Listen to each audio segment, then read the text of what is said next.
TV रख के पास पागल हुई सास। आजकल वर्मा जी की पत्नी देवकी जी केबल पर रियलिटी शोज देख देख कर बहुत कुछ सीख रही हैं। जैसे आज तो वो सुबह सुबह बेसुरे आलाप ले रही हैं। सारे गामा माँ जी, सारे गामा पाधा नीसा होता है। अरे वो तो सब गाते हैं, ये मेरा स्टाइल है। आवाज तो कम कर लीजिए माँ जी, पर्दे फट जाएंगे कान के। ये कहो कि पर्दों में आग लग जाएगी। देखना, मेरी आवाज सुन के जज आग लगा देगी, आग लगा देगी, तू तो आग लगा देगी, ऐसा बोलेंगे। सरिता वहां से परेशान होकर चली जाती है और सास रियाज जारी रखती है। सारे गाओ, सारे नाचो। तभी बाबूजी दुकान से लौटते हैं। अरे देवकी, क्यों तानसेन बनी हुई है? कान से खून निकालोगी क्या? अरे क्या हुआ, रियाज तो करने दो मुझे। इसको रियाज बोलते हैं? ऐसा लग रहा है जैसे घोड़े हिना रहा है। घोड़े पे बैठ के ही बम्बई जाऊंगी मैं तो, जब जज साहब कहेंगे कि देवकी तुम मुंबई आ रही हो। जज साहब, वो अदालत वाले? अरे नहीं नहीं, बड़े लोग हैं, आप नहीं जानते हैं।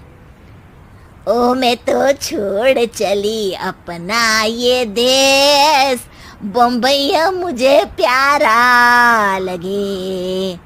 गाना गाती हुई देवकी चली जाती है और बाबूजी अपनी सरफिरी पत्नी के इस संगीत प्रेम की चर्चा करने बहू के पास चले जाते हैं। अरे सरिता बेटा, सुनो तो, ये तेरी सास को क्या हुआ है बेटा? सुबह तो अच्छा भला छोड़कर गया था इसे। सिंगर बनेगी अब वो। सिंगिंग रियलिटी शो में जाने की सुबह से तैयारियां चल रही हैं इनकी। हाँ, अब तो कोयल के सुर मेंढक छेड़ेगा। हे भगवान, सद्बुद्धि दो इसे। इधर बाबूजी भगवान को कहते हैं और उधर राधा रानी प्रकट हो जाती है, देवकी की मोहल्ले की सबसे पक्की दोस्त। क्यों री देवकी, काहे इतना गला फाड़ रही है? कोई चीखने चिल्लाने का कंपटीशन है क्या? अरे ये देख, नया सिंगिंग शो, मैं भी गाऊंगी, हिंदुस्तान के दिलों की धड़कन बनूंगी। अरे इतना बेसुरा गा के दिलों की धड़कन नहीं, दिलों का अटैक बन जाएगी। इससे तो अच्छा है कि नाच ही ले। वैसे भी दिन भर मोहल्ले में नाचती तो रहती है तू, कभी इसके घर कभी उसके घर। देवकी को समझ में आ जाता है कि उसका गाना किसी को पसंद नहीं आ रहा। अगले दिन सरिता देखती है कि सास पैरों में घुंघरू बांध के नाच रही है। अरे माँ जी, क्या मंजुलिका बनी हुई है आज आप? अरे नाचने दे बहू, जब तक है जान जाने जहां मैं नाचूंगी।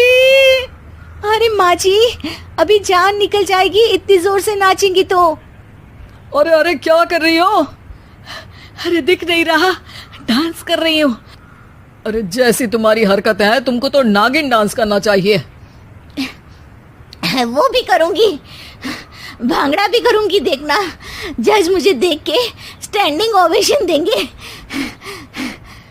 हाँ, स्टैंडिंग ओवेशन तो देंगे ही, ताकि खड़े होकर वहां से भाग सके तुम्हारा डांस देखकर।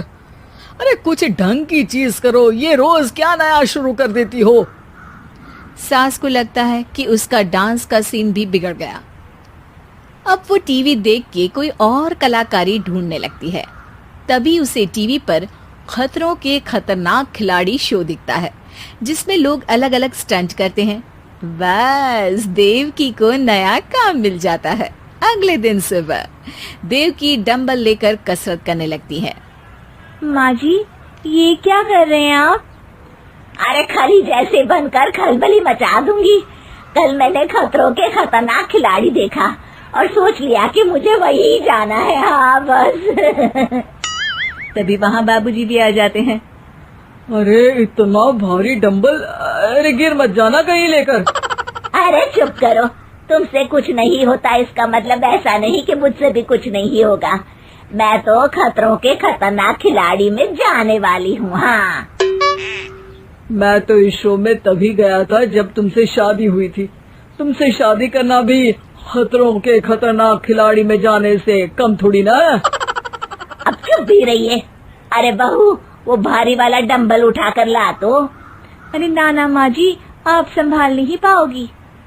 अरे मैंने टीवी में देखा था, एक आदमी कार उठा लेता है, इतना तो मैं उठा ही सकती हूँ ना। बहू घबराते हुए भारी वाले डंबल माँ के हाथ में दे देती है।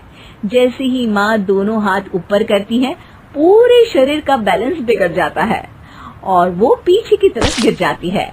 डंबल जाकर टीवी में लगता है और टीवी फूट जाती है। माँ जी, उठिए माँ जी। बाबूजी बहुत तेज हंसने लगते हैं। बाबा बाबा, टीवी और बीवी दो टेंशन थे मेरे, आज एक कम हो ही गया।